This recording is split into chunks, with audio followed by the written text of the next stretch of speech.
From a young age, we are all taught one universal truth. Water is the enemy of fire. It is one of the first things we learn about safety, and we usually accept it without a second thought. But if you stop and think about it, the actual why is almost never explained in school. We know it works, but we don't know how. How can a liquid that is actually made of oxygen be the very thing that stops a fire from breathing? Why does a simple paper cup filled with water refuse to burn, even when held directly over a roaring flame? And if we are taught that fire needs oxygen to survive, why is suffocation actually the wrong reason for why water works? Before we can understand how to kill a fire, we have to understand what a fire actually is. Scientists use a simple model called the fire triangle to illustrate the three things every fire needs to exist: fuel, oxygen, and heat. If you take away just one of these elements, the fire cannot survive. It is like a three-legged stool. Pull one leg out, and the whole thing collapses. When most people are asked how water works, they usually guess that it blocks the oxygen. They imagine the water acting like a blanket, smothering the flames. But in reality, water is doing something much more effective. It is attacking the heat leg of the triangle. To understand why that is so powerful, we have to look at a concept called activation energy. Most things around you right now, like the wooden desk you might be sitting at or the paper on your wall, are surrounded by oxygen. So why don't they just burst into flames?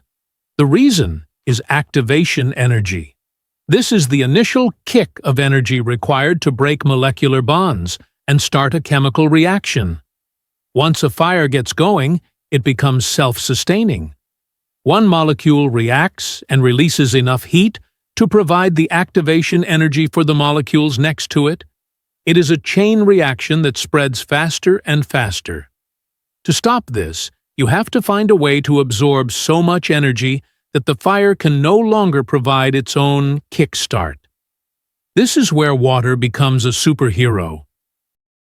Water has two secret weapons that make it perfect for fighting fire. First, it is completely non-flammable.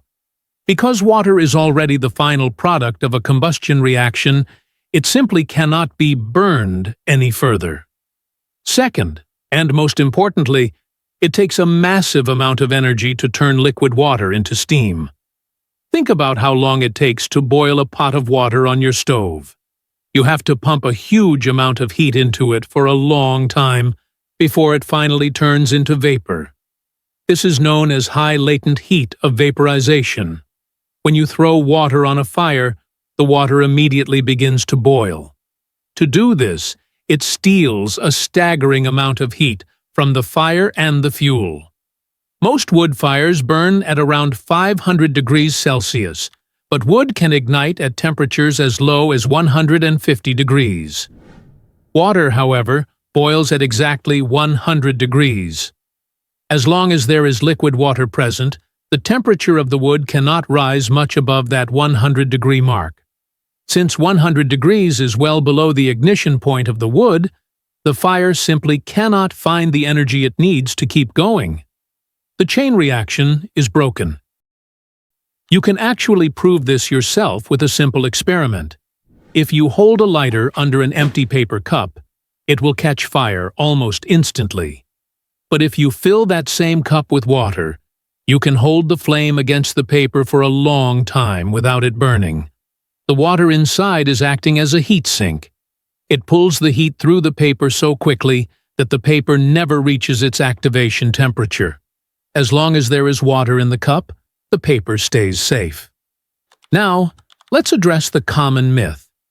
Does water block oxygen? While liquid water might technically cover a surface, it only does so after the fire in that specific spot has already been cooled down and extinguished. The cooling happens first. Some people argue that the steam produced by the fire might displace the oxygen.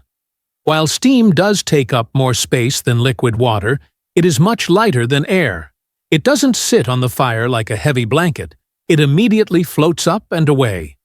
To actually smother a fire using steam, you would need to be in a very small, enclosed space. In a normal environment, the suffocation effect is almost non-existent compared to the massive cooling power of the water. What exactly is the reason water kills fire? It isn't by choking it or stealing its air. It is by being the ultimate heat thief. It forces the fire to spend all its energy trying to boil the water instead of burning the fuel, eventually bringing the temperature so low that the fire simply forgets how to burn. Thank you for watching What Exactly Is. If you enjoyed this journey into the fire triangle, please like the video and subscribe to join our curious community. We will see you in the next one.